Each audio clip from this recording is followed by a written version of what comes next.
It's 9 o'clock. Call the county board meeting to order. Begin flag pledge. I pledge allegiance to the flag of the United States of America and to the republic for which it stands, one nation, under God, indivisible, with liberty and justice for all.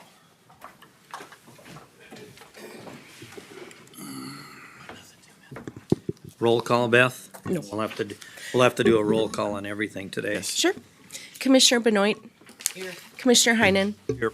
Commissioner Pop. Here. Commissioner Johnson. Here. Commissioner Kapinski. Approve or amend the agenda. Can you hear us? You're on mute, Jared.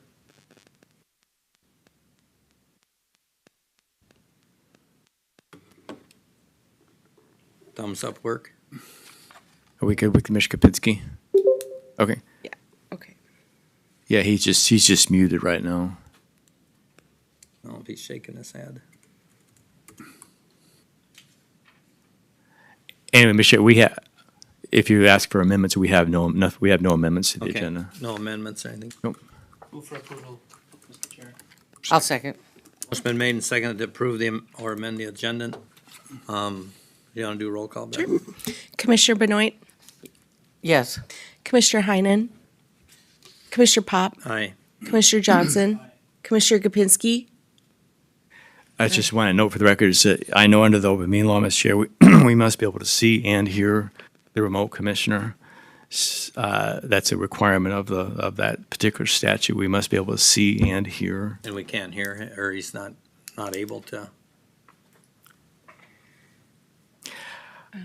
Jared, can you hear us? He's working on it. Oh, he's working on it. We need to be able to hear you, though, Commissioner Kapinski. We need to be able to hear you in order to. Can we move on and he can work on it? Well, again, my obligation is to share with you the statute. Right.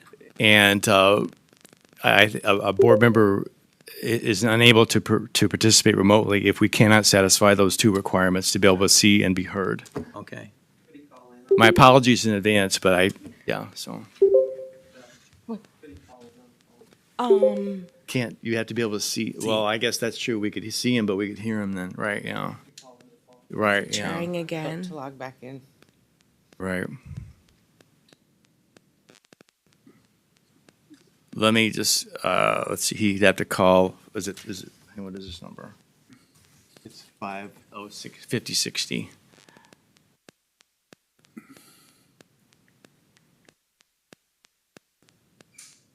He's trying it Back again. on. There you go. Oops. Now it switched to.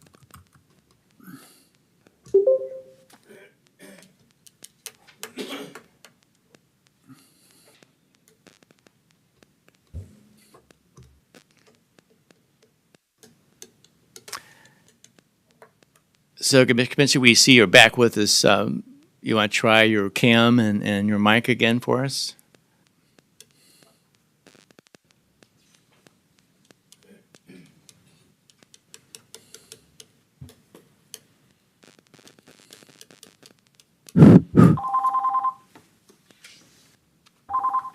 Yes, sir.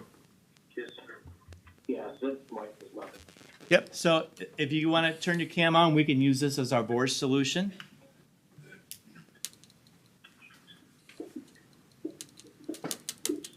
The camera's on according to mine. Yeah, we are not seeing you though. I'll keep working on this. If you guys can't have me on, that's fine. Okay, thank you, sir. Okay. Goodbye. All right. Okay. County board meetings are broadcast live and video recorded on YouTube. Please refrain from speaking from the audience area and come to the podium so that viewers can hear you. The county board observes the Roberts Rules of Orders for its meetings, so please obtain the board's chair consent before addressing the county board. Public hearings. However, public comments or other agenda items may be allowed at the discretion of the chair as we begin today's meeting. Please turn off your cell phones or turn them the right way. Thank you. Open forum. We do have 1, 2, 3, 4. We got 5 people on there. Daryl Watercott.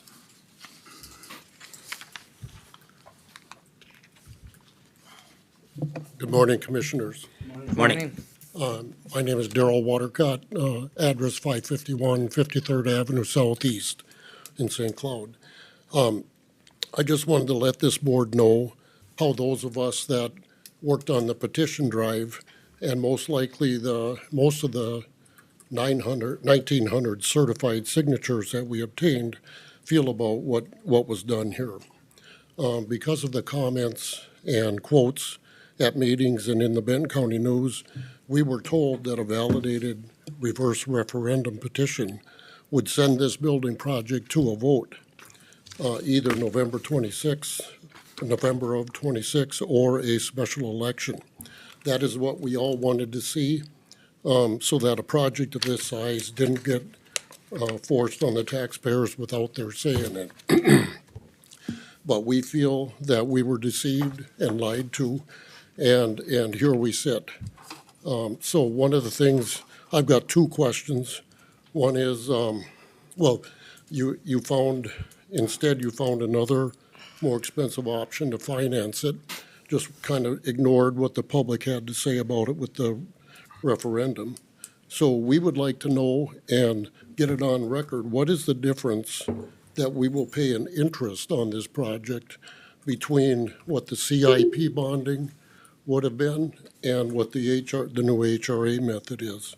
If we would have known it would have ended this way, we probably would have not done the petition, because it's just going to cost us more money now.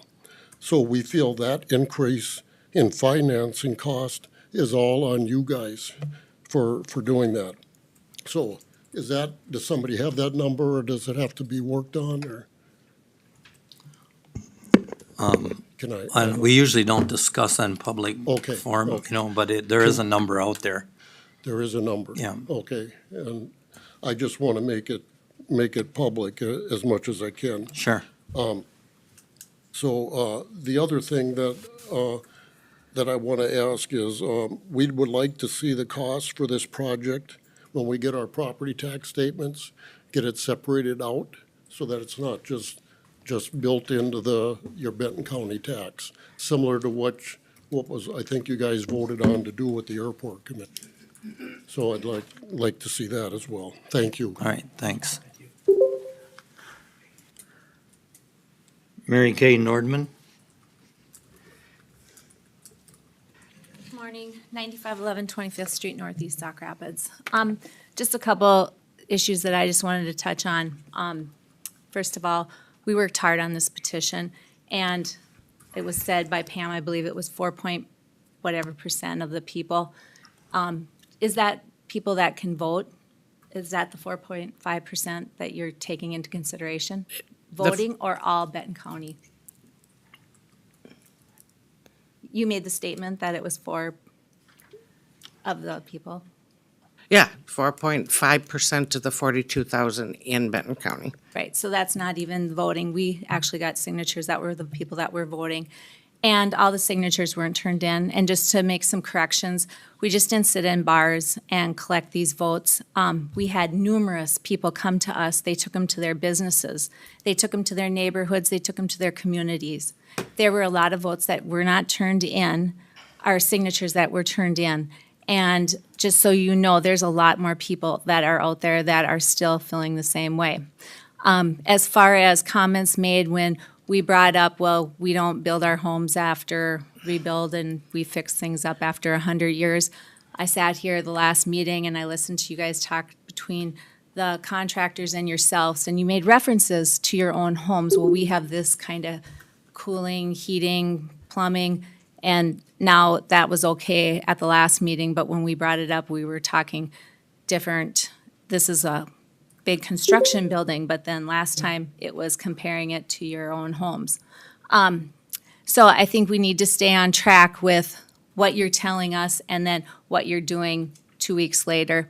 I still would like to go back to the point that I've had commissioners while I was sitting out there making comments to me that I did refer this to the Taj Mahal. And I do think that the front of the building and some of the things in the building still could be cut out to save taxpayers' money. And with that being said, we are also increasing because you sat here and I think we're laughed at that you actually thought we could get 1,500 signatures, which are 1,100 signatures, sorry. I think it was kind of a joke amongst you all, exception of Ed, I believe, that we wouldn't go out and actually get them. And then when we did get them, you backdoored us, and you backdoored the people of Benton County because they felt very strongly about this. And when it comes to election time, I guess we will work super hard to get people into these commissioner spots that we can trust. Thank you. Thank you. Commissioner Kapinski, can you give us a sound check, please? I'm here. We're good. All right, thank you, sir. Yep. Tim Adelman?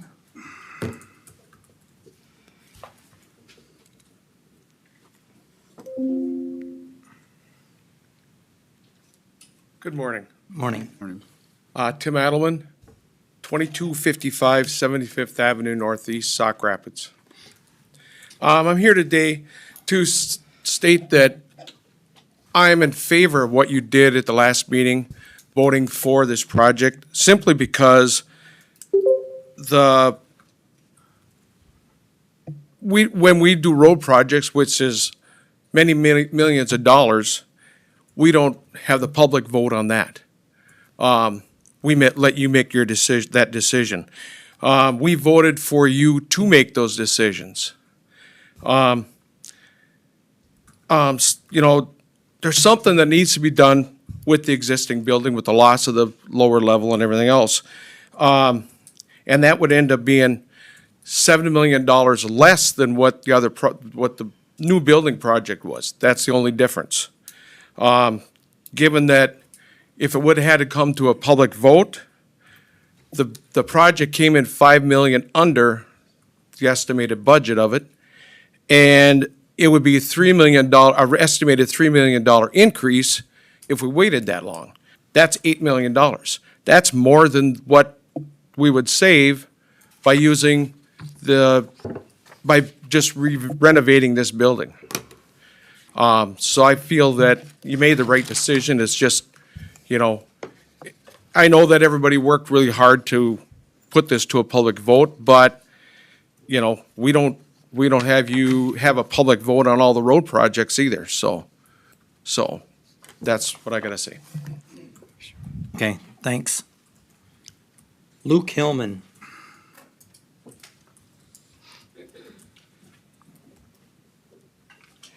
Morning. Morning. And, thank you for the opportunity.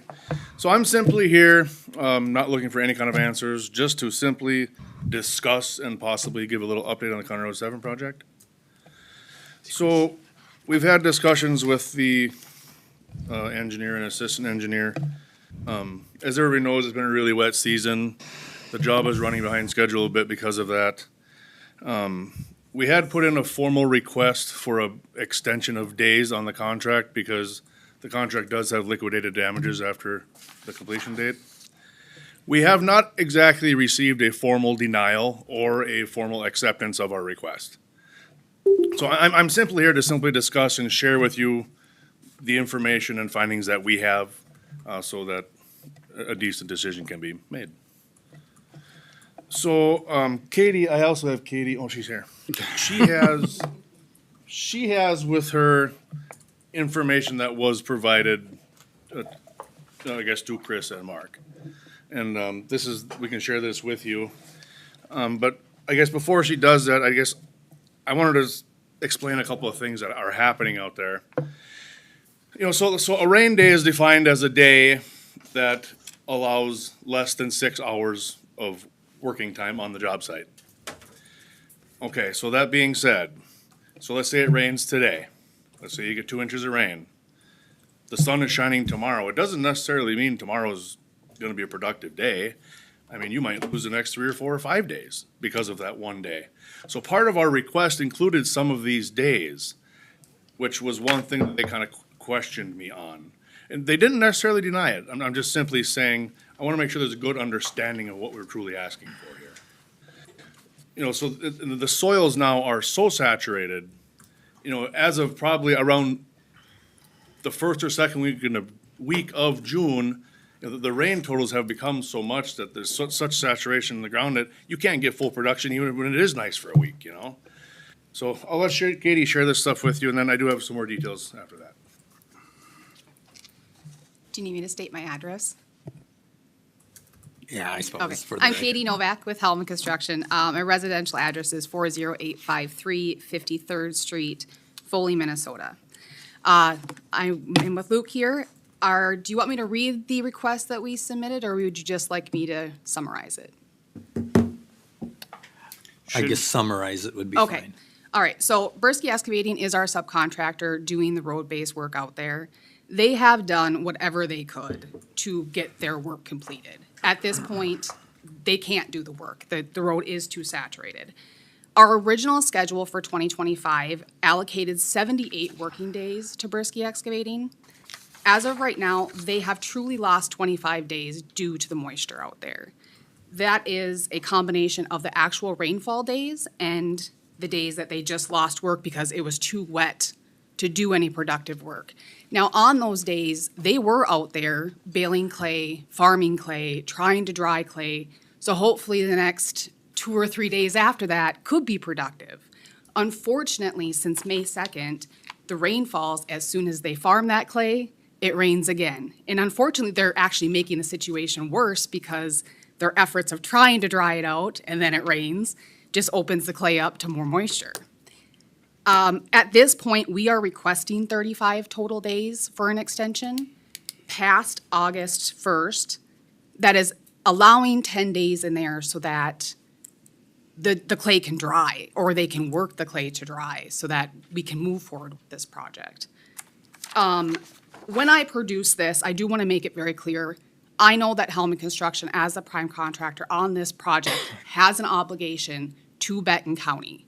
We need to try to reach the date. At this point, we cannot. We cannot reach the date. I want to make it clear I did not ask for all of the days that my subcontractor requested. I went by actual information I could prove they could not produce work. Actual rain days, actual loss of hours. I have documented everything, from rain gauges to time cards to site notes. It's all there. I didn't ask above and beyond just to be greedy. I asked for what we needed. And I hope that you guys can help us make a decision on this. Okay, thank you. So I had to complete my side of the discussion here. So in talking with Chris and Mark, one thing that they had kind of questioned, so I don't know if you guys remember or not, but last fall, they let us work 15 days past what the phase one completion date was originally supposed to be. And the idea of that was to try to get through Bible's Slough before the spring rains had come, you know. So there was 15 days there that they are now claiming that they're gonna take off of our working days this summer, okay? Let me rephrase that. They're saying they could. Like I said, no decisions have been made. Anyway, so this is where this becomes a problem. So in working through Bible's Slough, it was decided that the original plan was not going to work. The original plan was to take clay off the road, push it in the water, and build a road. Well, it doesn't work. So we ended up hauling in a processed rock material to get through that swamp, which has a lot of value. And we agreed to do it for the price of sand, which was already a current bid item on the project. The agreement was, we'll do this, but don't use these 15 days against us. Now, after the fact, they want to take these 15 days. Again, let me rephrase that. It has been mentioned that they may. So the biggest thing I'm fighting for right now is these 15 days. That's my biggest concern as of right now. And that's all I got. All right, thanks, and Thank you. that may come up from highway too. Yeah. This may come up in highway. Oh, no, I assume it will. I just wanted to get it out there so everybody Yep. knows where we stand. Thank you. Thank you. That's it, because Katie she was the last one on there. They both signed up. Consent agenda. We have items 1 through 4. I'll second. Motion's been made and seconded to approve.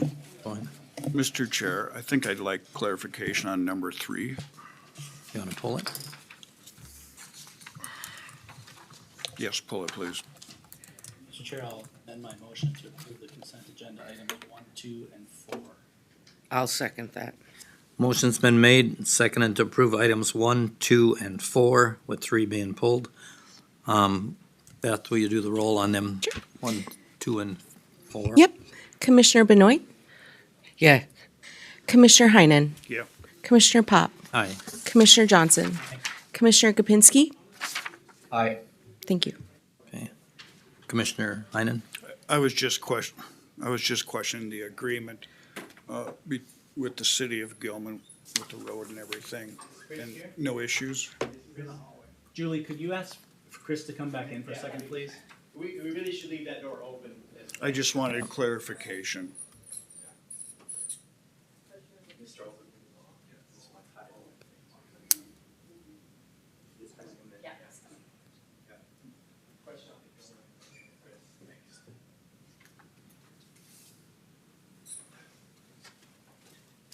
I'm sorry, I missed the question. About the administrative agreement with the city of Foley, we've got that all worked out, and. Gilman. Or Gilman, sorry. I'm looking at different things here. I know there was some concern in the past about that project and everything moving forward. Yeah, so I presented this to them at their last city council meeting. I was gonna bring it up, but we may not need to. They were okay with it. They understood that that agreement basically stipulates that they have some costs as part of the project and that they have their own funding source for their items. We have costs, we have our own funding sources. There's a little bit of some nuances in there that before we pay our contractor, they want a chance to review those pay quantities and approve it at their council level before we pay the contractor. And one of the sticking points was the days. And so we agreed to a number of days that once we send them the quantities, they have to respond to us within, I'm sorry. So the way, I'm getting ahead of myself. So once we agree on what the contractor gets paid, we pay the contractor, and then the city of Gilman will reimburse us within 30 days of us paying the contractor. So that was one negotiating point. Another way of thinking of it, we have to front their costs for at a maximum of 30 days till we get their money back. Looking at our finances and our cash flow, that doesn't seem to be a concern for us. And then ultimately, they approved the agreement. And in my regular items, we'll get to the actual bid amounts that we received yesterday on that project, so. Okay, that's all I wanted to know. With that, I'll make the motion to approve. Second. Motion been made and seconded to approve item number 3 on the consent. Commissioner Benoit, Aye. Commissioner Heinen, Aye. Commissioner Pop, Aye. Commissioner Johnson, Commissioner Kapinski. Aye. Carried. Montgomery, or Monty Montgomery. That's what my mom calls me. That's what your Henry mom Allen. called you? Who do we have in front of us? So, Mr. Chair, the county board awarded the bids on the government project on June 17th. Our next step is to bring to you the associated contracts. As you see in my attachment, looks like this. It amounts to 27 individual contracts with contractors who bid on the various bid packages. The dollar amount at the bottom matches the agreement of the board on various alternatives on June 17th. That you had the base bids, and then there were 3 alternatives that were accepted. One was to add the snow melt system. The second was the formed concrete foundation walls. And then the last one was the security glazing on all the front counter windows. So those are the 3 alternatives that were accepted, and those numbers are incorporated into the totals that you see on this page. So, Mr. Chair, again, these agreements are brought to us by our construction manager, Contegrity. And Pete is here from Integrity, so is Evan. And if you have any questions about the agreements, happy to turn it over to them if you do. And I wasn't expecting to ask you to have a motion on, in other words, each individual one. In other words, just one big omnibus motion on all 27. So at this point, we'll stand by for questions. Questions? I guess my question is that do we sign all these contracts before we have a couple more steps that are in the process before we get to final agreement? Mr. Chair, I think I would leave that at your discretion if you feel comfortable. And I know, I think one aspect is, of course, we want to preserve the bid numbers. You know, awarding the bid is more kind of a ceremonial step. Okay. When the rubber meets the road is when you actually approve the contract. So this Okay. step preserves those bid numbers. So if anything would go wrong in the process, we're not bound. Is that correct, Pete? If anything would go wrong. Yeah. Explain. Like, I'm you know, we have a following, I'm not public hearing following and we you. have the HRA stuff and Planning Commission. Don't Planning Commission have to go before that, or is that? Pete, can you talk to the termination provisions? Planning Okay, go Commission ahead. has no say in it. No. They just- Good morning, Pete Filippi, Integrity Group. Right now, it's more of a formality to sign these contracts to maintain that 45 days we had into the bid process. Okay. To maintain those numbers is kind of currently where we're at. We did issue formal letters of intent to these contractors to start formulating their bonds, insurances, and things at this point. And the contracts before you are part of the AA process that we have contained within the specs. Another So- process. Yep, it's just another process. Okay. We have to go through. I have no questions. Okay. With that, I'll make a motion to approve contracts for the Government Center project as identified in the attachment, Benton County Government Center, summary of contracts based on bids as awarded June 17th, 2025, and authorize the board chair to sign all the contracts. Noted, it's 27 contracts. I'll second. Motion been made and seconded. Aye.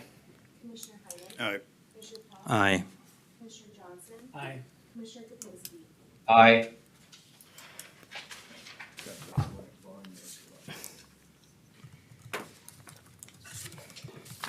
We're good? We're good. Okay, thank you. Well, Ms. Chair, Jackie is here as Chair of the Benefits Advisory Committee. Are you joined by someone from the culture team? Yes. Okay, it's all yours. that's just so we can keep. Morning, Commissioners. I am here as the Chair of the Benefits Advisory Committee. With me, I have Beth. She is part of the benefits portion of the culture team. And the reason that we're here is the culture team brought to the BAC a recommendation to change brokers for our ancillary insurance. And going back to why is, as you know, we took a survey on our culture, and one of the things that was mentioned is employees were dissatisfied for some of the benefits. So the BAC then launched another survey, and one of the things that was brought up was the lack of choices and education on our current insurance options. So the culture team recommended to the BAC that maybe we look into changing brokers on our ancillary insurance, and recommended that we look into Integrity Employee Benefits. The BAC met with them, and they would like to recommend to the board that we move forward contingent on an approval of a contract. And today I have Integrity here to explain a little bit about their services. And I will go ahead and pull this up and invite Isaac up.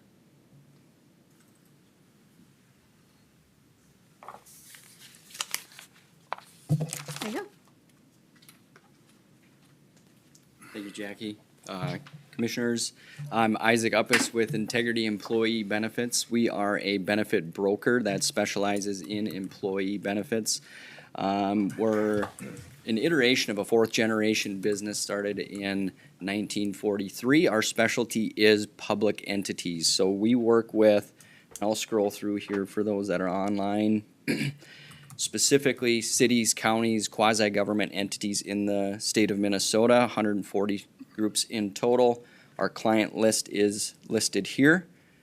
This county map probably paints the best picture. We work with 64 of the counties in the state, including most of your neighbors. And our unique niche beyond government and public entities is ancillary benefits. So we work on life, long-term disability. Those are the two that you have today. Beyond that, we work on vision insurance, supplemental health insurance, short-term disability.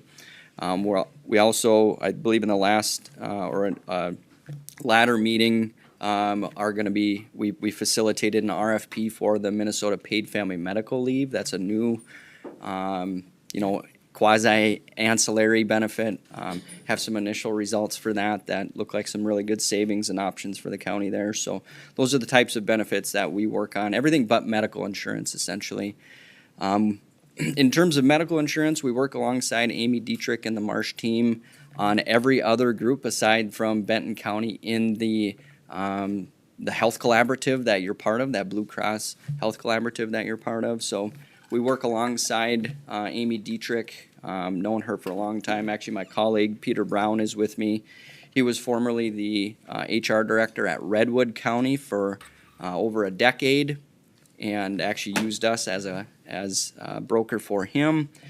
He works with Amy Dietrich as well, and he could certainly speak for this, but we work collaboratively. There's no adversarial nature there at all. We actually work as a team.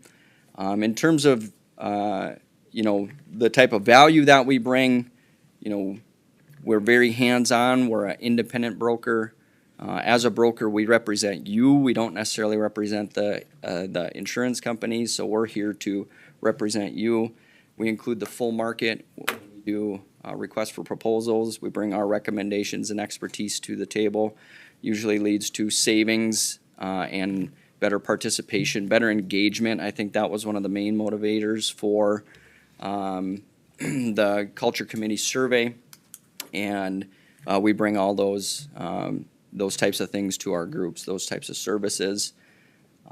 This type of benchmark data, it just helps kind of paint a picture of what's being offered on these ancillary benefits so you can get a sense of the type of benefits that we support.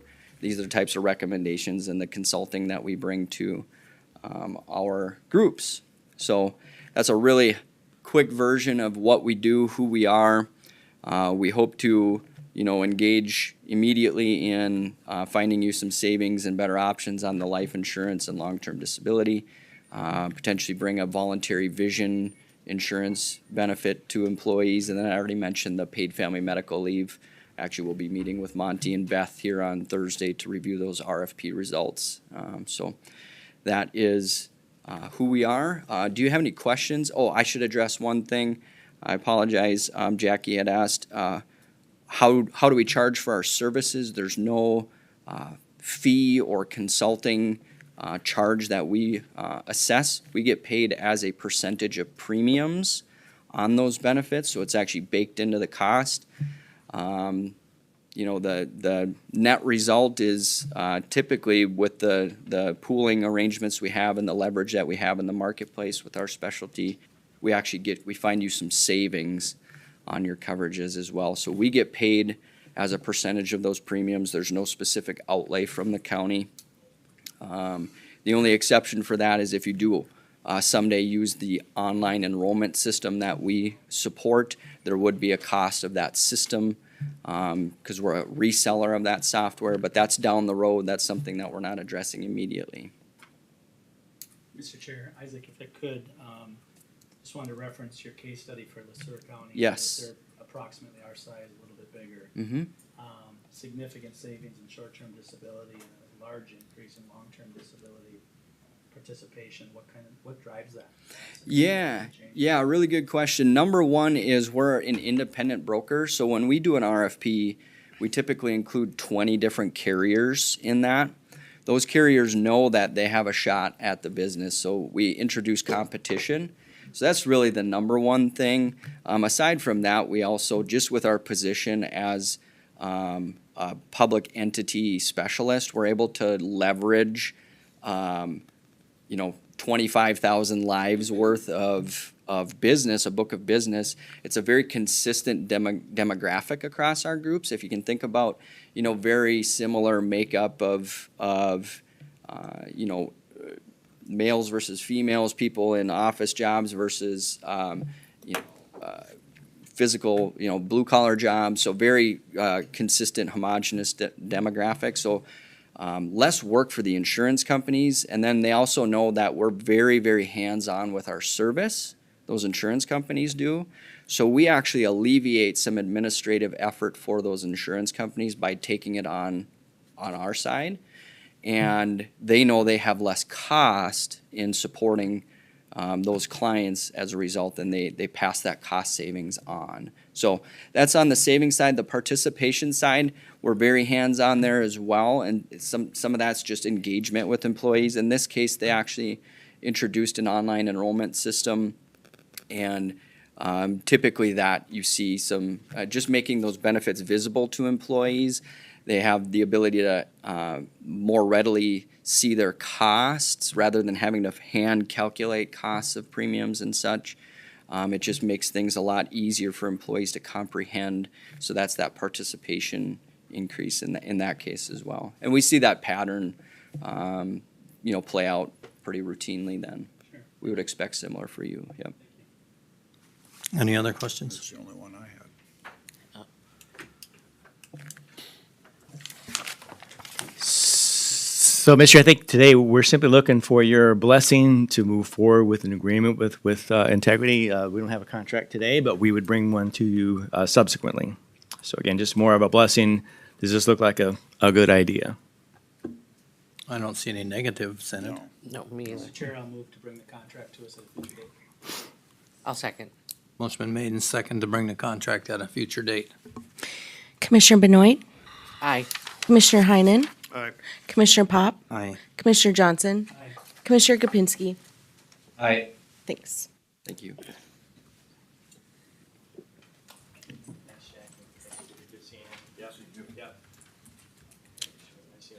All right. Summer.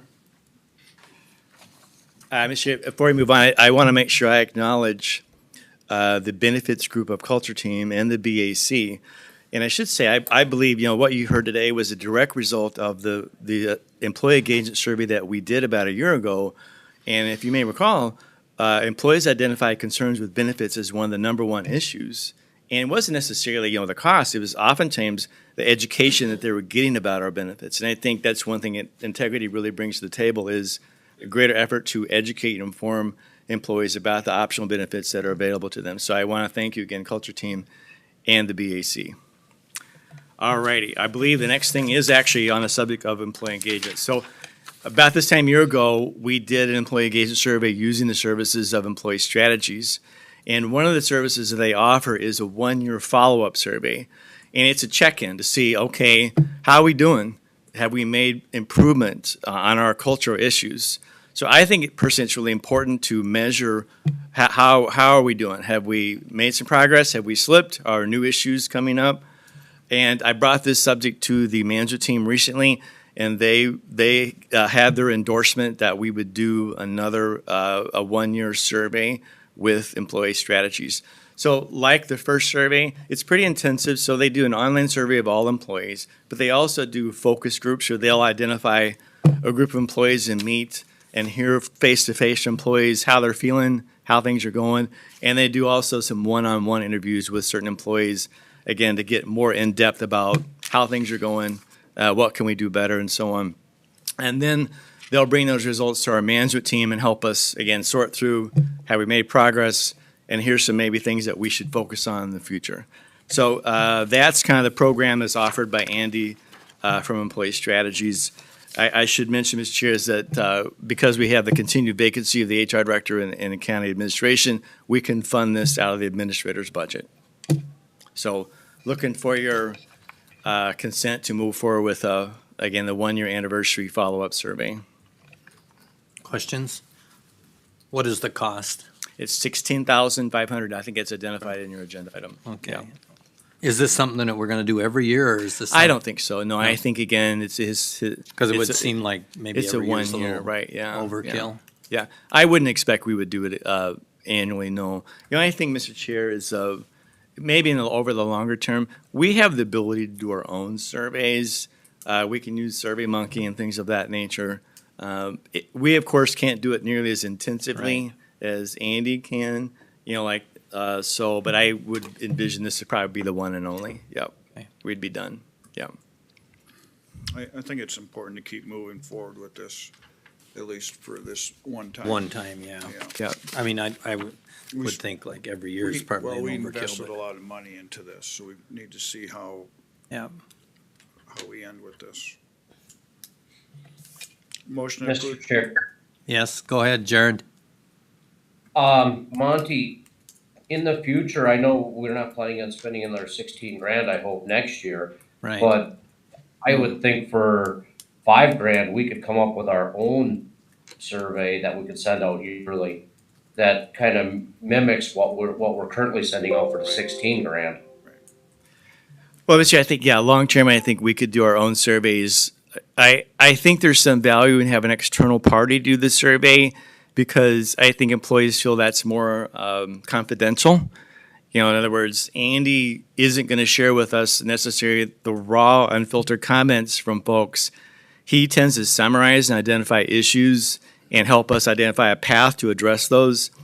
And I think that helps with participation if you have an outside party that does the survey rather than us internally.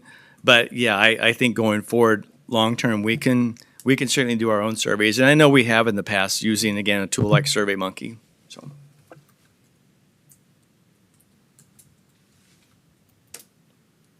We need a motion on that? With that, I'll make a motion to approve the follow-up employee engagement survey as proposed by Employee Strategies. I'll second it. Motion been made and seconded. Commissioner Benoit, Aye. Commissioner Heinen, Commissioner Pop, Aye. Commissioner Johnson, Commissioner Kapinski. Aye. Thank you. Carried. Thank you, sir. All right, I believe Mallory for a culture team update. Okay. Hello, my name is Mallory. I'm the culture team chair here at Benton County. It was requested that we give brief updates to the board about what we've been working on as a culture team. So our goal is to do that every 3-4 months as things come up. So the whole team has been working on creating an space on our Benton County intranet, and that is now up and running. So employees will have access to that, and they can see what we've been working on and the 3 subgroups that we have created. Those subgroups were based off of the employee survey that Monty was just speaking of. We are currently working on recruiting. The current culture team has started about a year ago this summer, and we've made a commitment to stay through December. There may be members on the current culture team who wish to end after their term, and so we are recruiting employees to try to fill those vacancies. The 3 subgroups that we are broken down to are the Relationships and Communications Subcommittee, the Training and Onboarding Committee, and then the Benefits Committee.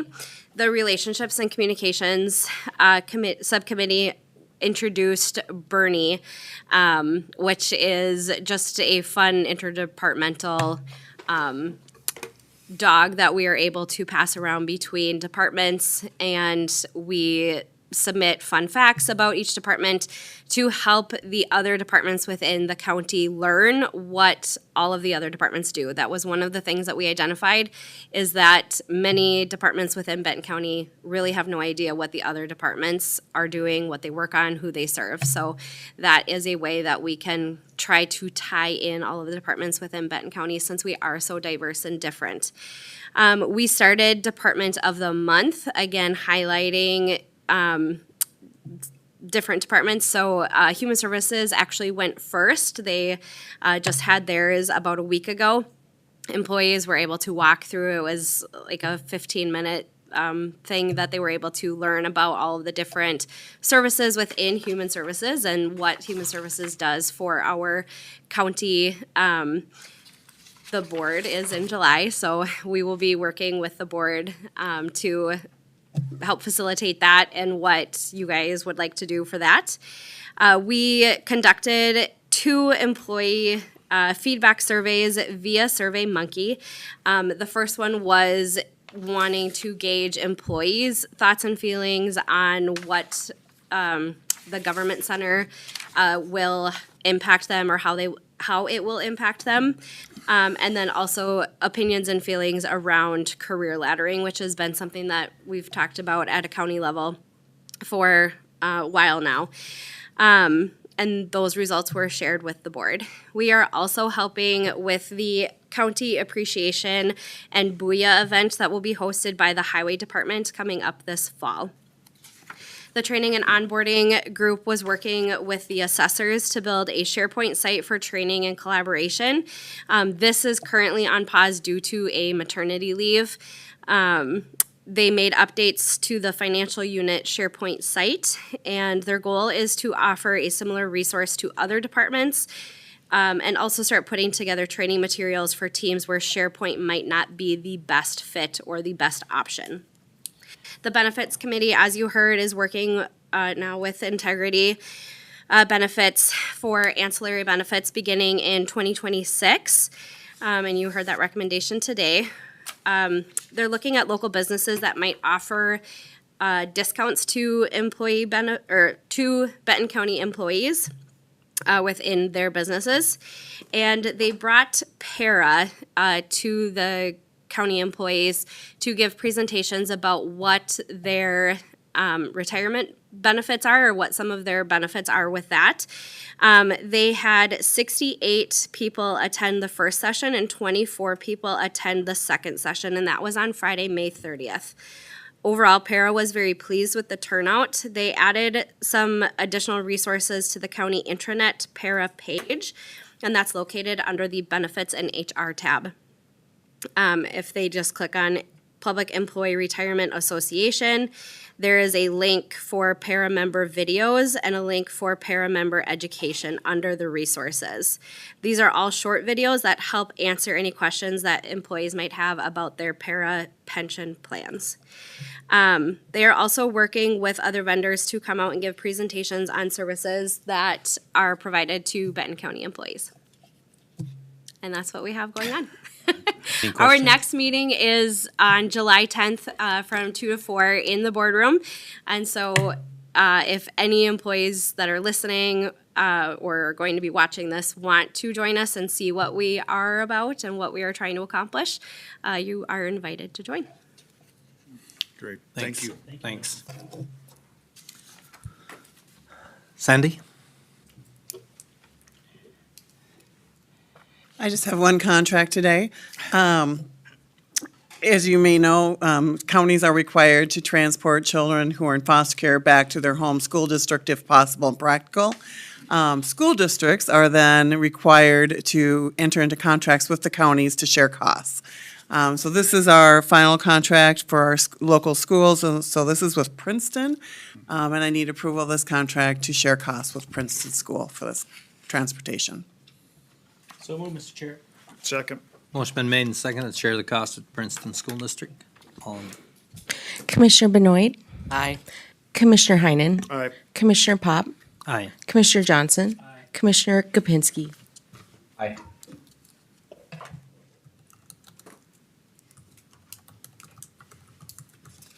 Roxanne? Good morning, Commissioners, Mr. Chair. Great, let's pull up my agenda item.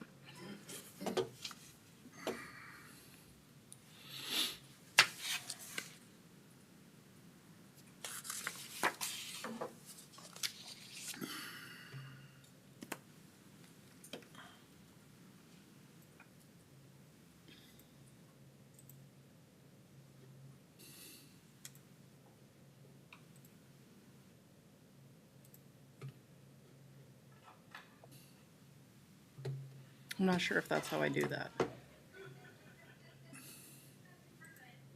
Okay, so I just wanted to give you a quick update on the Benton County Amnesty Day. I haven't done this, I don't think I've ever done this, so I think it's good for you guys to know exactly how these are going and just to get an idea of what that looks like for us. So our Spring Amnesty Day was on June 14th.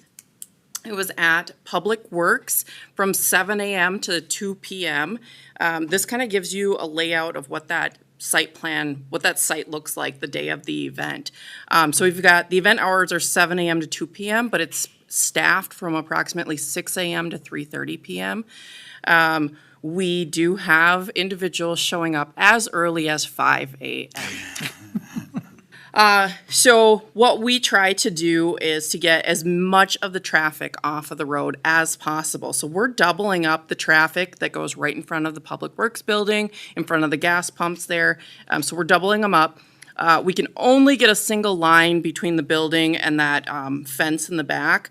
Single line, and then we doubled them up again right behind the main building and wrapped it around double lines all the way between the salt shed and the other building.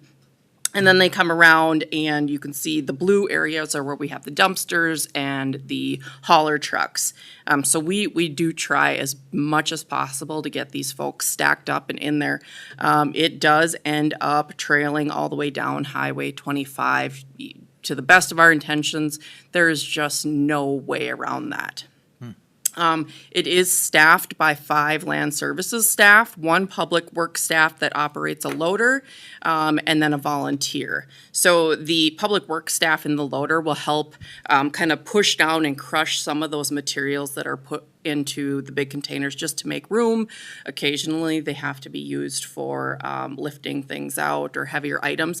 I will state that that is our only piece of heavy equipment. Republic staff does not bring heavy equipment. They're not bringing loaders or anything like that. No forklifts, anything to lift anything with. So it is manpower, woman power that is unloading these vehicles. So Republic does have approximately 10 regular staff and 25 additional staff from a temp help agency. So we've got a good crew out there, and it's been working really well, pretty quick. Even the customers will say that it's quicker than expected, even when they show up and see the lines, as long as they are. And then I just mentioned the equipment. We got the 1 loader operated by Public Works staff, the garbage trucks, and then it's man and woman power. So here we are. This is 6:15 a.m. Vehicles are double stacked in the Public Works parking lot, and then they're all the way down Highway 25. We have attempted to get them to wrap around down, I believe it's 75th. The problem with that is so many of these vehicles have trailers attached to them. And so they would literally have to go all the way around town to come in and stack along 75th. So they just get angry at us if we try to get them to go around. You can see double stacked along here. And these are just some photos just to kind of give you an idea of what we're seeing on those mornings. You can see, so over here is where Republic's working, the double stacked. It's a little bit of a challenge with the dirt parking lots this time, but we made it work. Here again, double stacked. The first area that they go through is getting rid of a lot of just literal junk. It's not your appliances, not metal, not tires. This is literal just junk. So they're putting those into these dumpsters here. Back in the pit area is where we have more of your tires, your appliances, other things that can be recycled being loaded.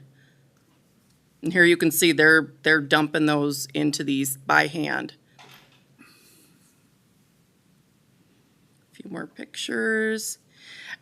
So then I want to touch on the event day counts. So the chart here is from 2015 to 2025. We had 695 cars or participants at this last spring event. So we literally, from open to close, were 2 lines. We haven't had that happen in a long time. So you can go back, let's see, back to 2017 before we saw a spring event, even relatively close to that. So I think the weather had a lot to do with it. It was a kind of a crummy day. It wasn't ideal for being outside and doing things. So a lot of folks decided it was perfect opportunity to sit in line and get rid of some stuff. Here are the costs. So the event is covered by the solid waste service fee and funds collected from participants. Gives you an idea that we do cover the bulk of those costs. But if we're covering those costs, they're not ending up in the ditch. They're not staying on these properties, polluting the properties, or forcing families to clean it up, possibly the county to clean it up, depending on what happens. But so what we do take in is relatively low compared to the cost of the event. And of course, costs increase over time. I just want to touch on a few concerns that we've had. So the vehicles arriving before 7 a.m. when we've got folks showing up at 5 a.m.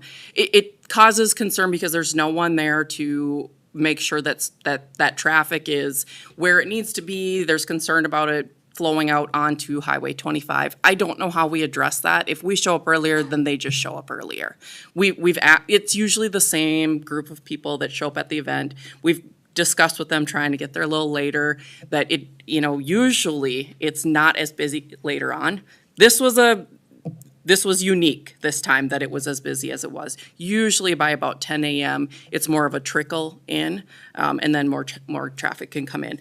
But just letting you know that we're aware of the fact that they're getting there early and it can be of a concern. Then there's the traffic lined along Highway 25. We're doing the best that we can, signage, flashing lights, trying to direct traffic, making sure it's safe for vehicles to pull out of the public works area so that there isn't oncoming traffic to be concerned with. And then I think a little more education with the public in hauling in items that are too big or too heavy to be removed without a machine. Hot tubs.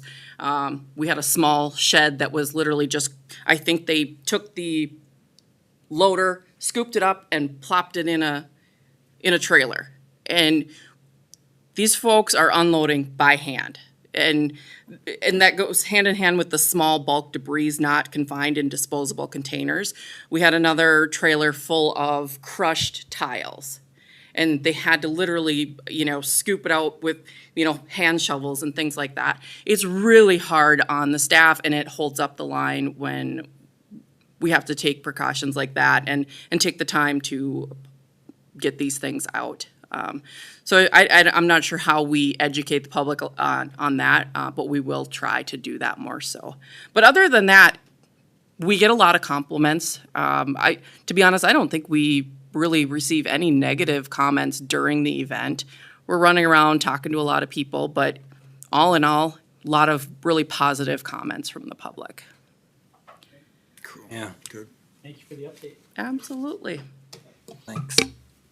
Thanks. Chris?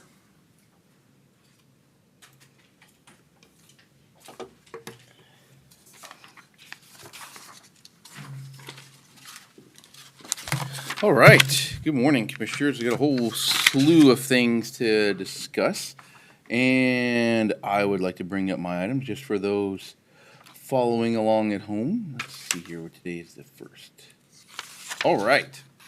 Make sure I'm sharing the screen.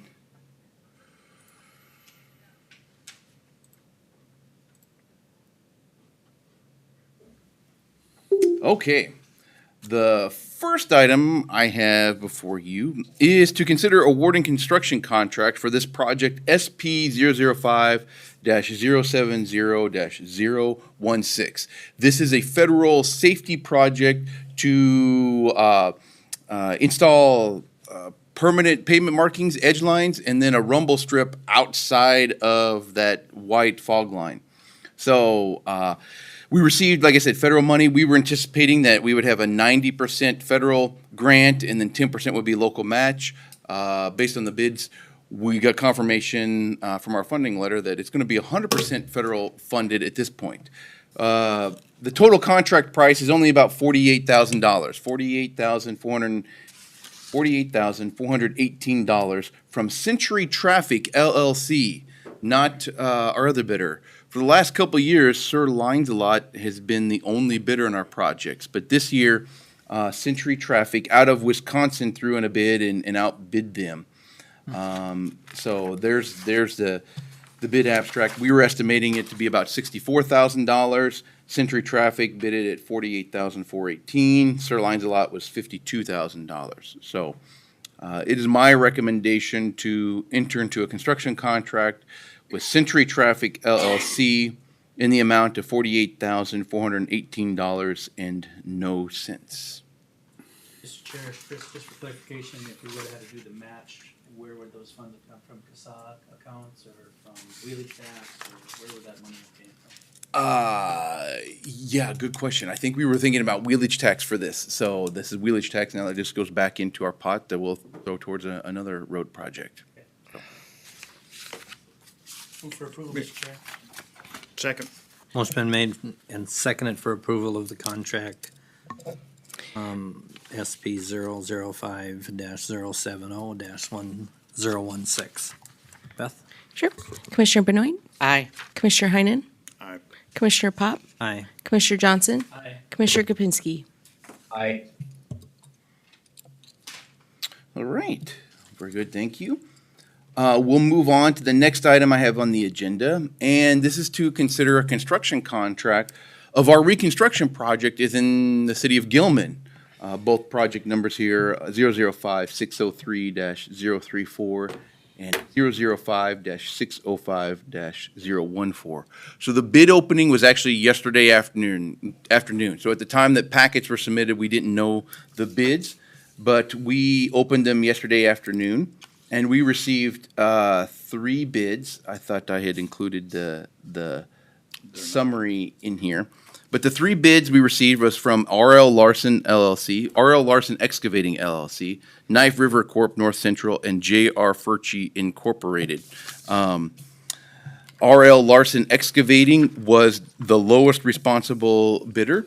The total project, now this is including the county portion and the city portion, was estimated at $4,063,873, and the lowest responsible bidder was $3,266,382.64.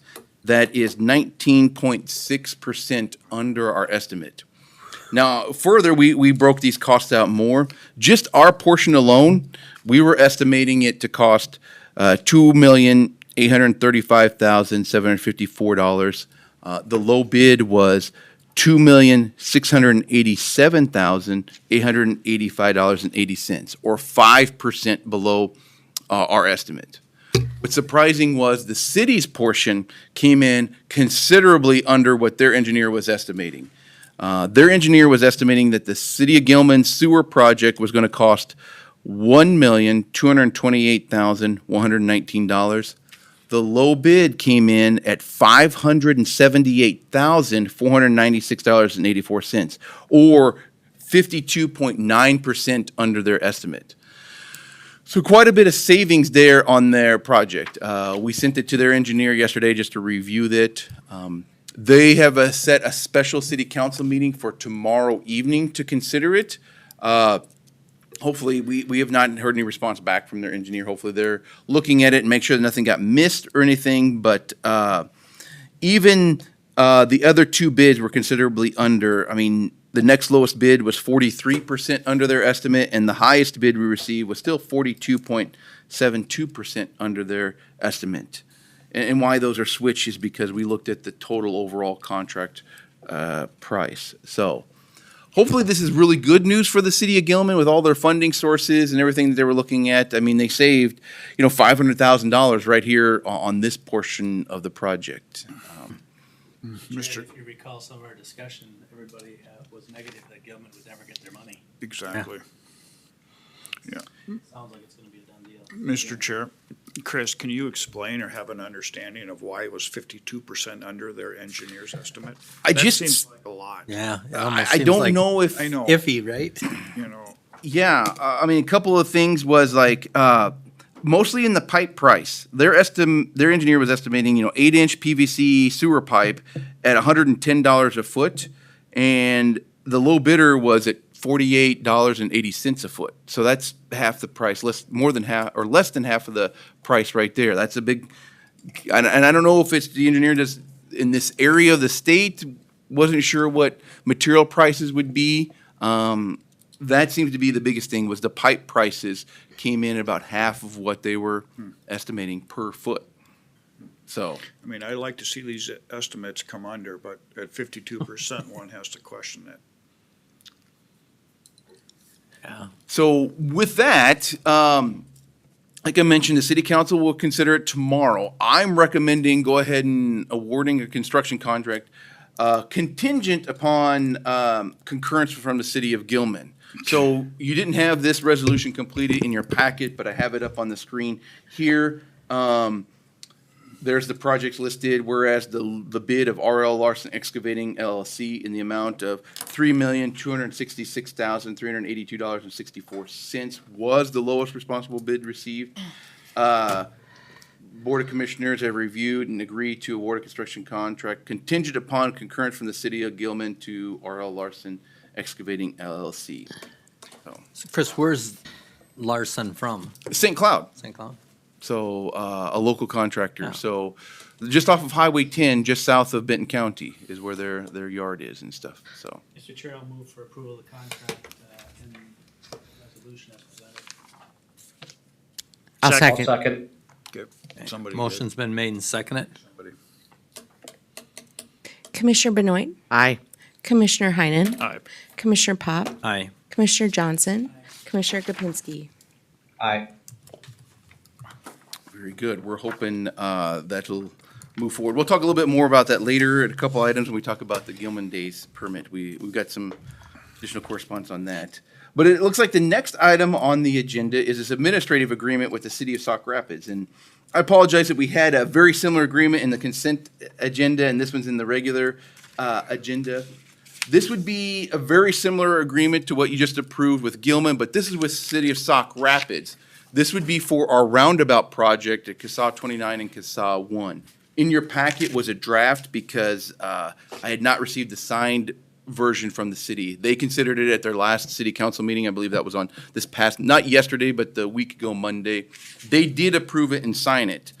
So very similar, it establishes that we have a construction project where there are county costs and that there are city costs because the city has their water and sewer under our road that's being reconstructed. They're gonna pay for that, their portion. Once again, we're gonna hold the construction contract. We'll be making payments to the contractor.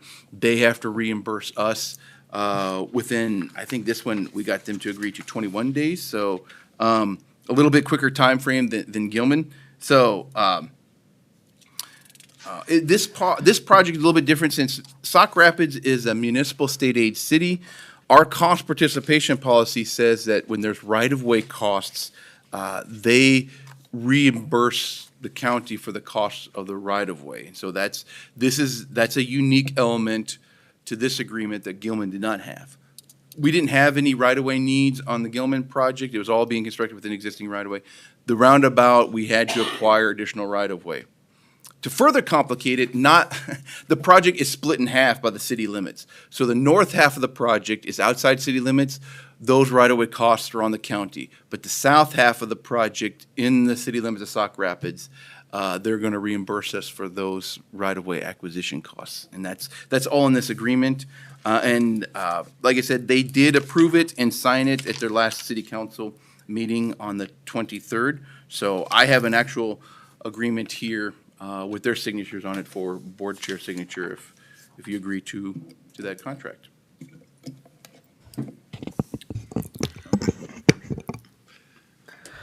Okay, I'll make a motion to approve the administrative agreement and authorize signatures on the same agreement with the city of Sauk Rapids. I'll second. Motion been made and second. Any other discussion? These will be yearly agreements that we're going to be sending out to all cities whenever we do construction, correct, Chris? Yeah, to that point, we're getting pretty late. I mean, we're hoping that we're going to advertise for construction. In the ideal world, I would anticipate that maybe these agreements would come a little bit sooner in the process when we're still planning and designing the project. even though we may not have hard numbers on what those costs would be, if we have a framework in place signed by both entities, at least gives the engineering staff more comfort that we're following policy and guidelines set forth in the agreement. But we got there. We got an agreement agreed to between both parties, so no harm, no foul on this one. Okay. Commissioner Benoit? Aye. Commissioner Heinen? Aye. Commissioner Pop? Aye. Commissioner Johnson? Aye. Commissioner Kapinski? Aye. All right, thank you. I will leave a copy with Beth for the signature pile after that, after the meeting. And I don't believe I'm done yet. No, I'm not done. Okay. If you recall, at the last board meeting, we discussed and considered a special road use permit to close county roads within the city of Gilman for their annual Gilman Days parade. And we wanted to hold off until we got to this point and we knew whether we were going to be tearing up the road or not. Initial conversations with the low bidder after the bids were opened yesterday was they don't anticipate that they would be able to start before Gilman Days. I just wanted to throw that out there. So Gilman Days, or the parade, will be on Saturday the 26th.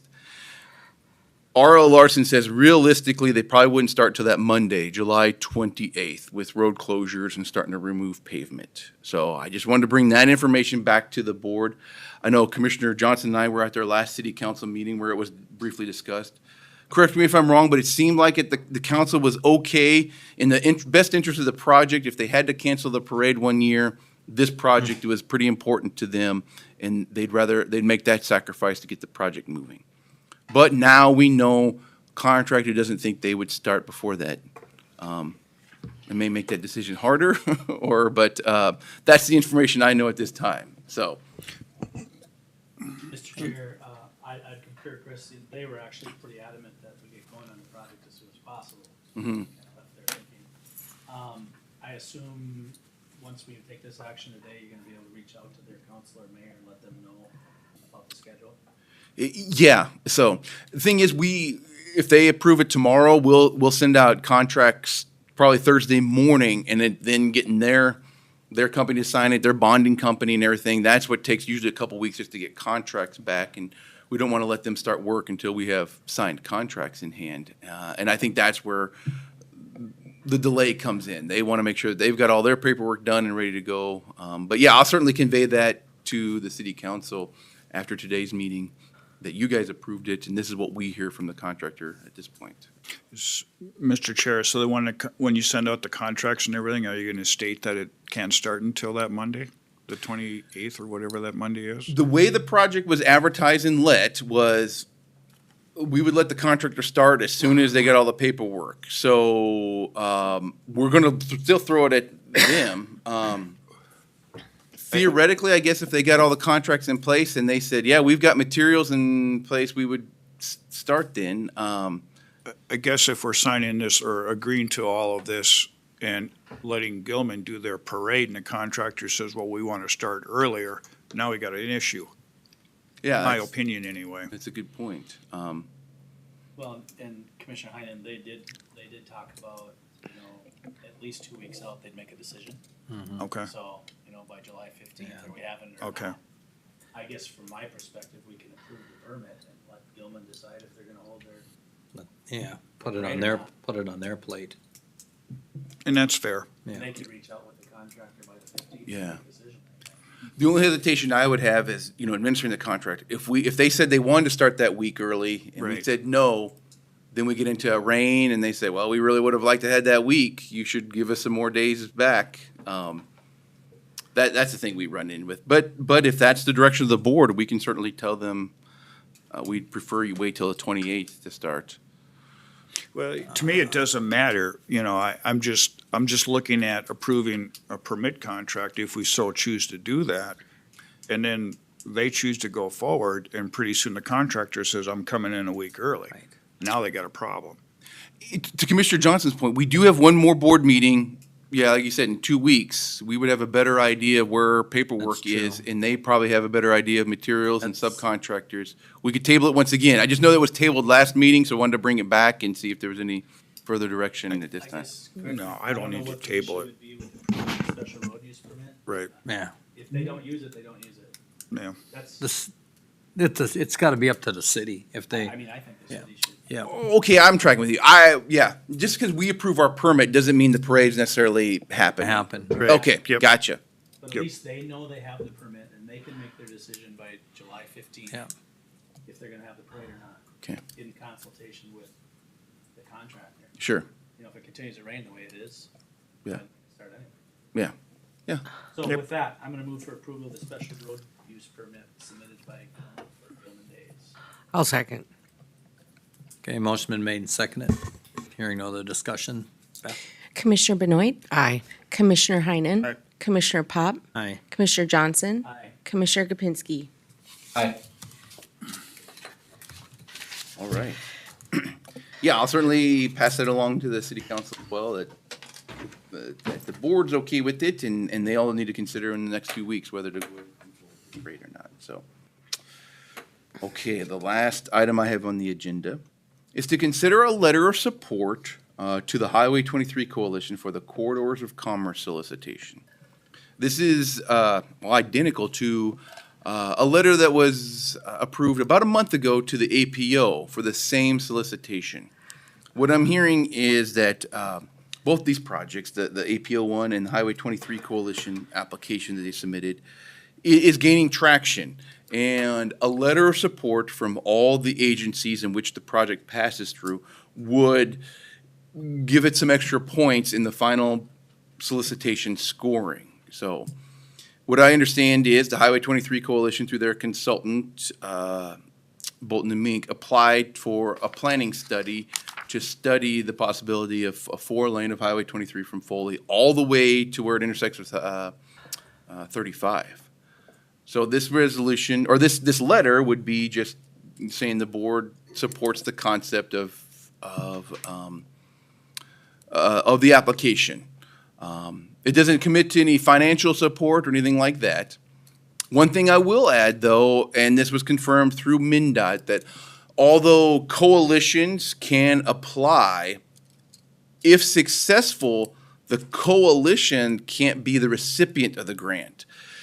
That's where a local government agency will have to step up and be the recipient and fiscal agent of that grant, and then assume those administrative responsibilities of that grant.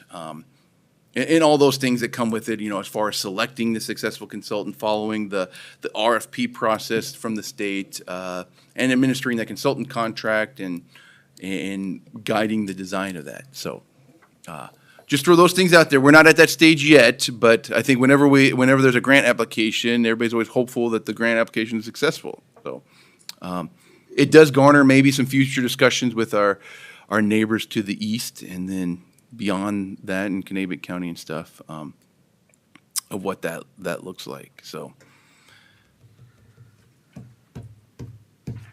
I'm just asking the board to consider if you want to sign on to a letter of support for the grant application for a planning study of Highway 23 expanding to 4 lanes. Mr. Chair, I did receive emails this morning or yesterday afternoon. I see that Mille Lacs and Kanabec and Pine have all signed off. Good. I wonder, and this is probably a question for attorneys, so forgive me for bringing it up, if there's even a joint powers agreement, that if it's counties, that maybe a JPA between the 3 counties being the grant recipient. I don't know. That's just a thought I had. So if one county was hesitant to take the sole responsibility for a project that goes, through 3 or 4 counties, because it even goes into Pine County, doesn't it? Yeah. Mm-hmm. If that's a possibility of being a grant recipient, something we still have to vet out, but an idea I had. Mr. Chair, also, and I want to give a little shout out to BEP, they helped us with connections, but it's not only the counties, it's the school districts, the cities, Yeah. the townships, chambers of commerce.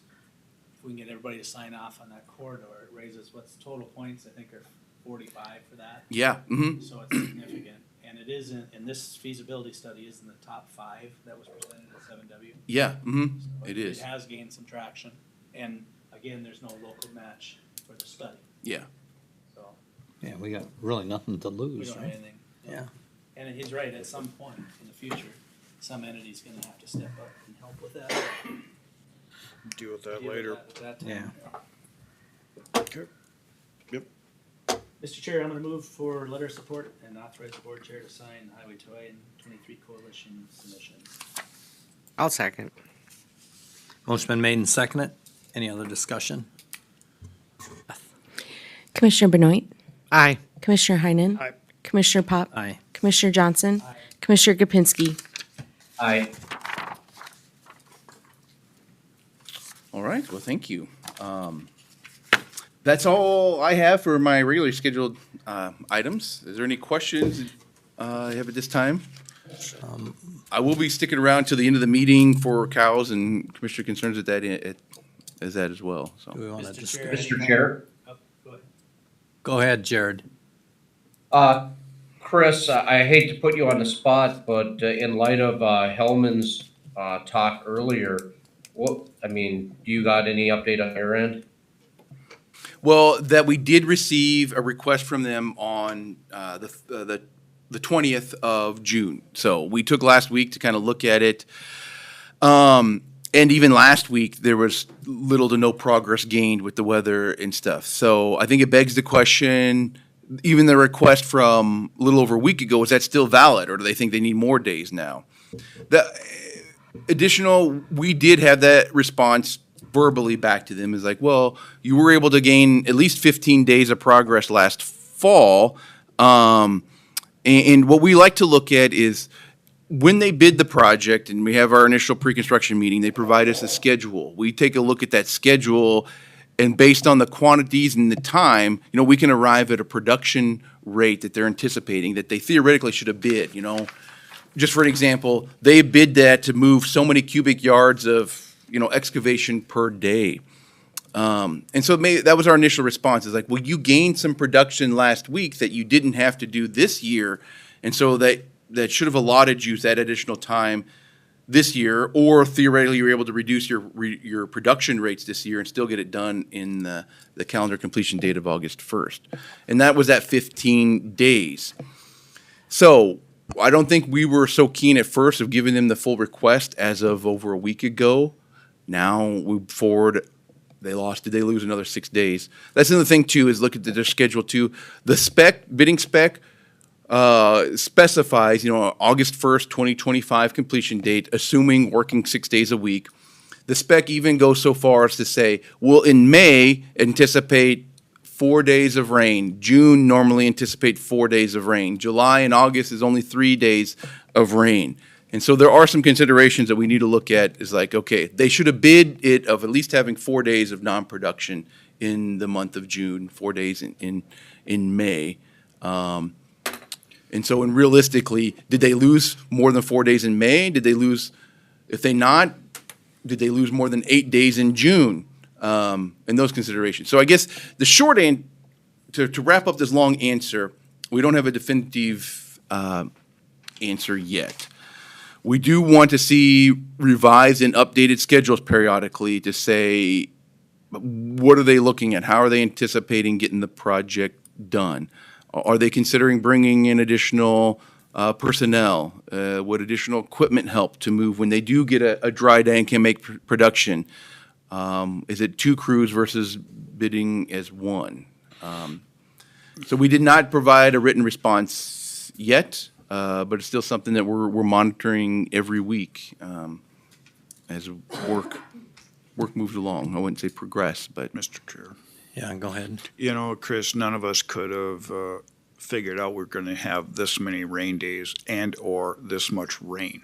But they do make a valid point. It rains one day, it takes 2 to 3 days for it to even to dry out. Mm-hmm. And when you've had this amount of rain in just this month alone, we could have never predicted that either. June had to be horrible for them. Yeah, Well, say, Mr. Chair, according to Katie's thoughts, the Persky's lost 25 days of their 78, right. which probably sounds about right. But Chris, I know you mentioned August 1st completion. We have a $3,000 a day liquid damages after that. Yeah. Mm-hmm. Not to mention, they are working in a little lower ground area too, right? You think, Jared? Yeah. So a wetness, a day it doesn't dry out nearly as fast as a higher area.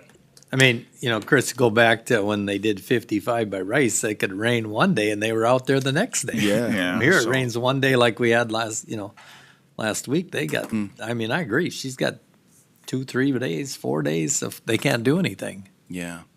I know we've received calls and concerns from residents. Oh, and yeah, I I'm know sure. some of you have too, but it's, trying them if to they're be bailing accountable it. to the public and be reasonable to the contractor. Yeah.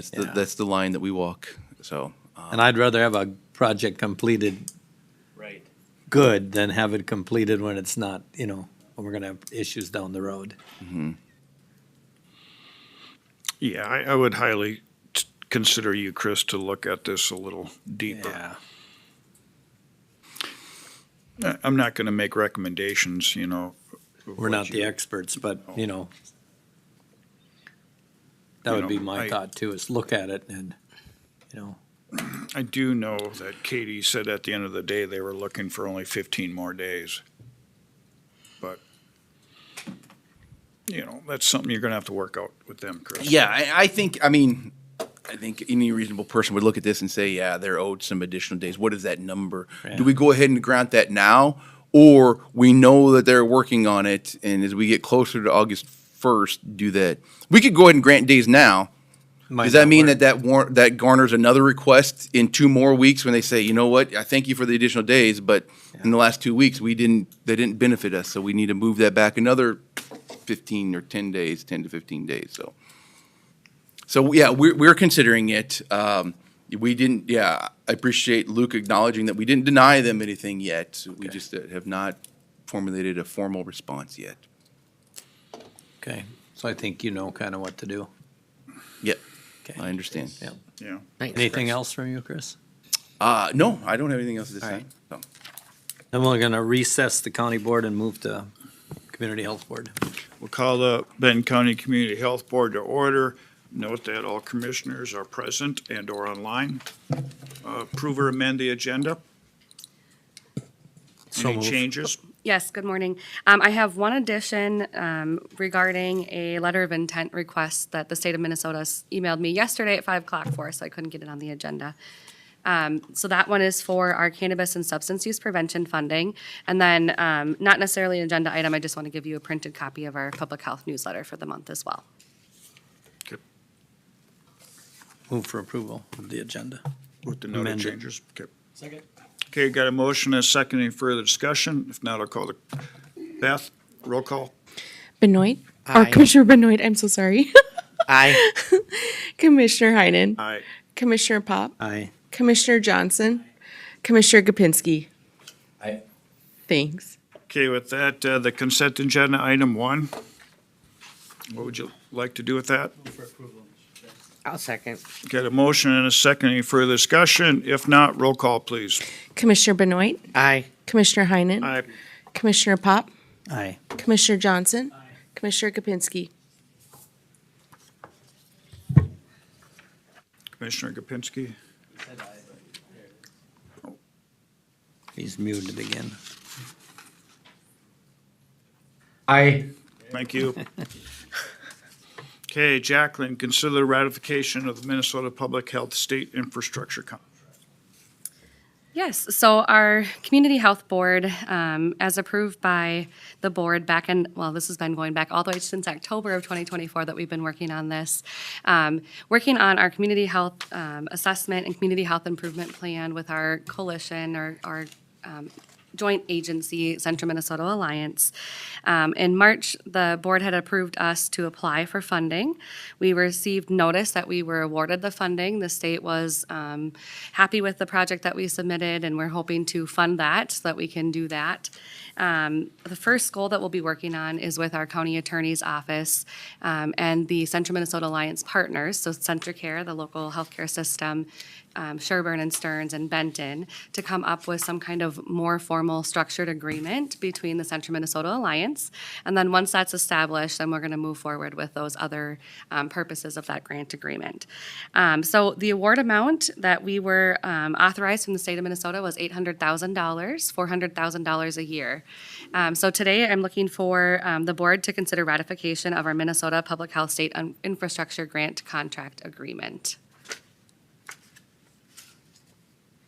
And is there a match to any of that? There's no match for this one, no. Nope, and really what we're hoping to do, just a little bit more context and grounding. So each health department is required in statute to complete a community health assessment and a community health improvement plan and submit that back to the state of Minnesota. Historically, we've done our community health assessment with our Central Minnesota Alliance, which is a regional partnership. That partnership has always been more of just a working agreement. We don't have any formal structure for that, but that dates back, I think, going on at least the last 4 iterations of our assessment, and we do it once every 3 years. So that community health improvement plan and that work, we're hoping that in the future with this $800,000 that we would propose hiring a Central Minnesota Alliance program manager and then a data analyst specific to the health data. So it was for those 2 positions, but prior to moving into any recruitment, we want to focus on first, through guidance with our county attorney's office, getting some kind of more formal agreement in place with the Central Minnesota Alliance, whether it's a memorandum of understanding or a joint collaboration agreement, whatever that may be. We're going to explore that, and the state of Minnesota has given us authorization to take the time to do that as well. The deadline for the contract signatures was at the end of last week, and so that's why I'm looking for ratification of the contract.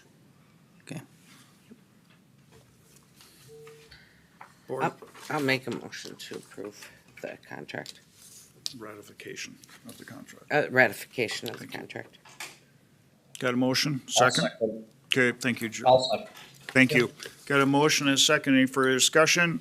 If not, roll call. Beth? Commissioner Benoit, Aye. Commissioner Heinen. Aye. Commissioner Pop, Aye. Commissioner Johnson. Commissioner Gopinski. Aye. Thank you. Next, letter of intent. Yeah.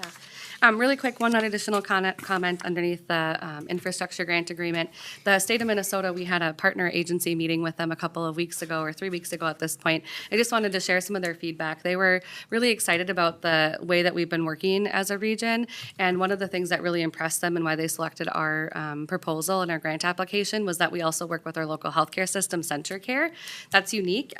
They actually do not even have like a contract copy where they have community health boards partnered with a hospital system. And so because of that innovation, they were excited about that and awarded us these dollars. So part of the challenge though now is figuring out how do we do this with a hospital system and then community health boards, and what does that agreement look like? So more information to come as we work through that, but it was nice to hear that feedback and us receiving the support through this large award of funds. So it's pretty exciting. Okay, so moving on. So yesterday at the end of day, I received notice from state of Minnesota that we need to submit our letter of intents by July 15th for our cannabis and substance use prevention funding.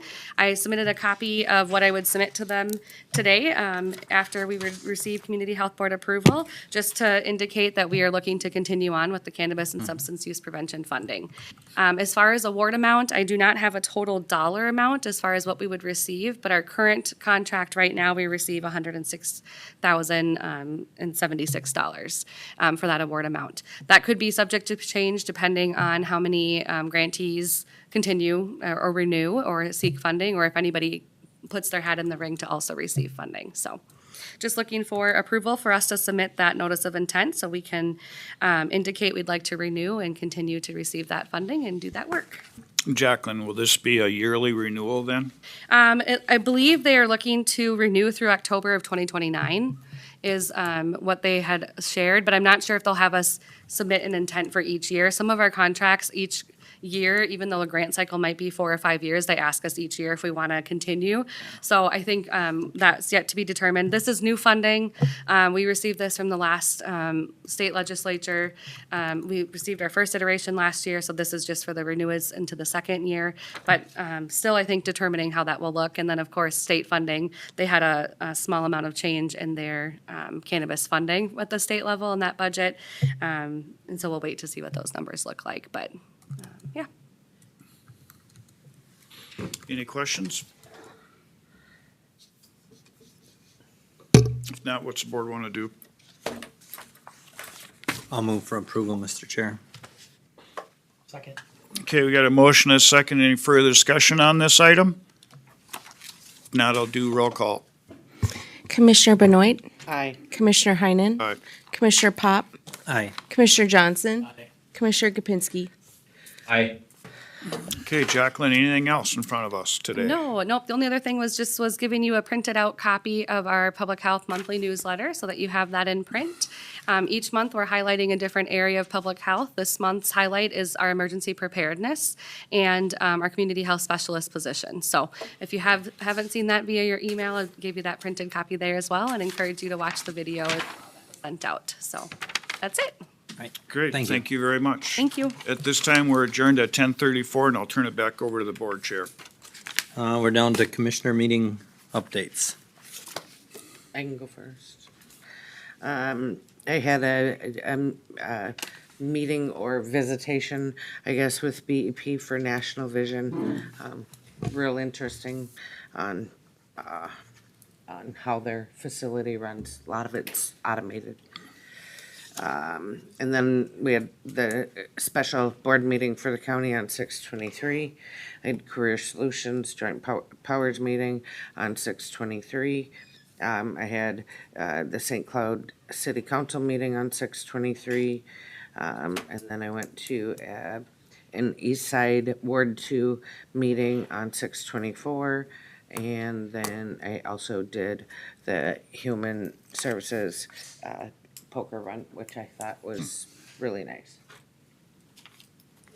Great, I had CASA 29 extension meeting, very interesting meeting. We had a special board meeting, we had a special Career Solutions meeting, Historical Society meeting, and that's it.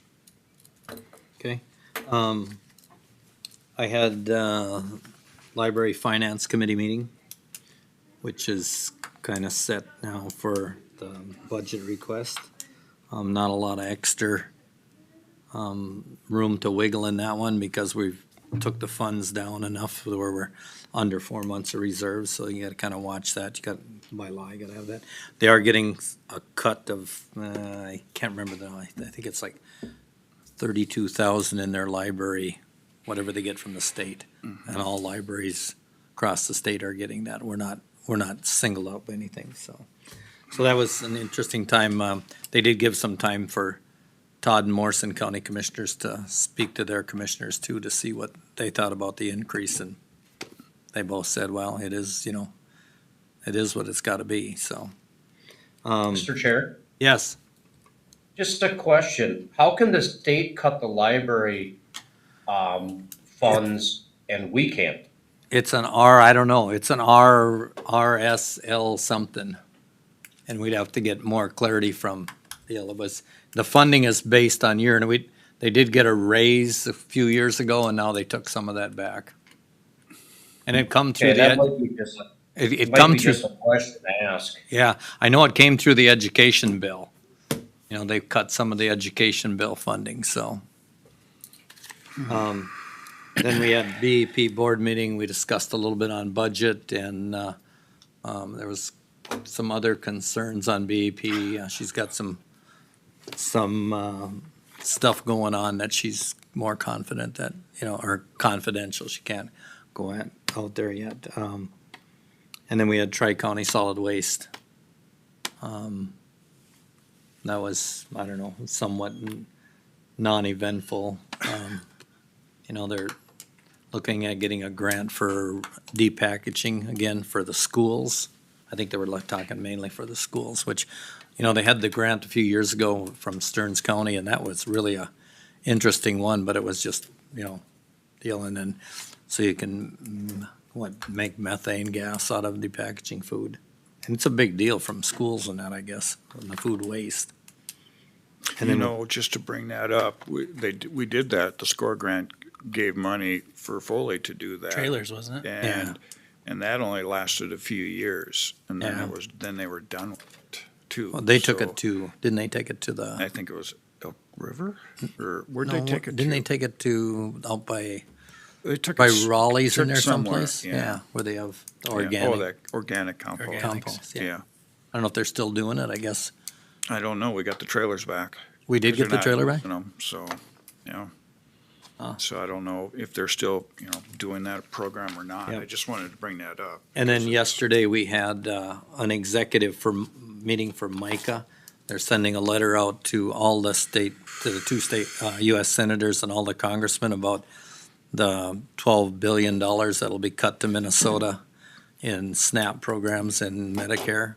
I don't know if it, I did see overnight that the so-called big beautiful bill has hit a few snags in the Senate, so, the cost in the SNAP program has already trickled down a little bit.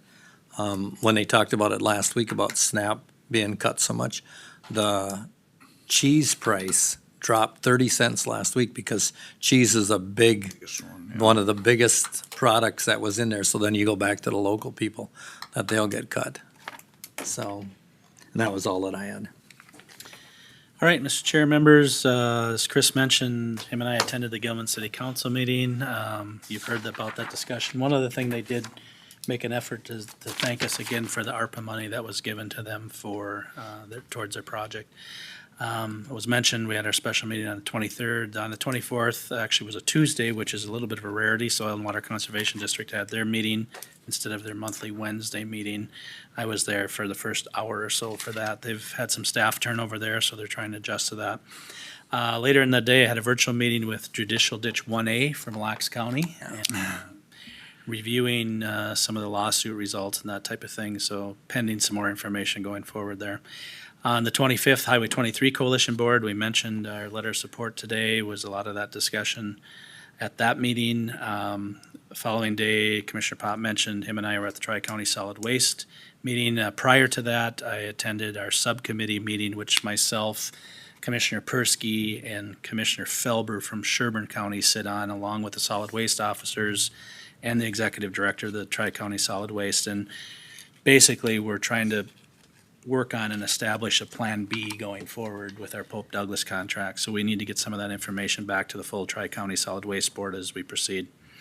Also attended the Benton County Human Services Poker Walk. That was interesting. Picked up a lot of information and a bag full of treats, so that was kind of fun. And then later that evening, had a Foley Care board meeting also, basically reviewing results from fun days and the pork chop dinner and Dwellum, et cetera. So a typical monthly meeting there. That's all I had, Mr. Chair. Jared, do you have anything? I'll just hit the highlights. Obviously, the special board meeting. Commissioner Heine and myself did have a Sauk Rapids 29 meeting as well. I think we got another one next week, don't we? Yep, I believe so, yeah. Yeah, so that's to be continued. We did have an AMC board meeting. We approved the increase for dues for for all the counties. It ended up being a 7%, which it seems like a lot in percentage wise, but realistically, it increased to Benton County is not very big at all. I think it was maybe a couple grand. So other than that, I had a few meetings canceled because of lack of content. So that's about it for me. Okay, anything else? Commissioner concerns? Anybody got any commissioner concerns? I have one that was brought forth by a lot of people, was that we went forward with not acknowledging the voters that wanted to vote on this building referendum. I mean, I'm glad to see Tim up here and commented, because, you need to hear the other side as well as the negative side. You people are few and far between either that come forward or speak, so that makes it a little bit easier to stomach this. But from the most part, I can't find any positive comments and a lot of negative comments about, doing it without their approval. We were very open and upfront. Mr. Chair, if I could continue on that particular line, I didn't bring it up, but I will. I had approximately 15 phone calls, emails total. Of the 15, 14 were positive. I had my first negative phone call Friday. Okay. That was just for me personally. Yeah, and I can say the same thing. Positive voicemails, positive emails. I had one really nasty voicemail, which has been forwarded to the Benton County Sheriff's Department. Yeah, I had one nasty one too, but that was. And I've had 9 positive emails or phone call conversations. I didn't have anything positive out of my area. Set committee of the holes. Well, Mr. Chair, all we have is I know Chris would like to have a committee of the whole to discuss ditch matters. And just a small technicality, I think if you're going to talk about ditch issues, you should be sitting as the ditch authority. So I think this should be a committee of the whole of the ditch authority. Okay. Not a big deal, but, and we would post it accordingly. Okay. So, yeah. What you got in terms of dates, Chris? Yeah, excuse me. So the purpose of the cow would be discuss the final draft of the County Ditch 10 repair report. So I felt like a work session type setting would be best for that. So not this week, of course. Next week I'm full. Okay. The week of the 14th, we have a county board meeting on Tuesday already. Yep, 15th, yep. Okay, now that we look at schedules, the 21st, Road tour day, right? at road tour day, if the board still wants to do that, we can still give the road tour that day. You already booked the bus? I did book a bus, Okay. but we can still cancel it up to 5 days prior, so. Monday, the 14th. I'm busy that day. We have labor negotiations that day. The Monday? I thought it was Tuesday and Wednesday. That's Oh, the 8th no, and you- 9th. That's next week. Oh, And then we're also booked for the 14th. oh, Book really? something else. Yes, sir. About the 28th. oh. 28th is wide open for me, that would work. Works for me. Okay. Yep, and the July 28th currently works. 8:30, 9 o'clock, 6:30. I'm flexible. 6 a.m. Starting to sound like Joe Wallach. He could say like 5 a.m. Yeah. I'm all for it. 8:30. 8:30 works. Jared, you good with 8:30? Yep, yep. Yep. Yes, July 28th, 8:30. And we'll post that as a ditch authority. Yeah, ditch authority. Cal, right? It's not a cow? Yeah, it is. It's It just, is. it's a committee of the whole of the ditch authority, right? Yeah. Yep. That's all we have, Mr. Chair. Okay. Move for approval of cow, Mr. Chair. I'll second. Roll call, Beth. Commissioner Benoit, Aye. Commissioner Heinen, Aye. Commissioner Pop, Aye. Commissioner Johnson, Aye. Commissioner Kapinski. Aye. Negative. This ain't gonna work.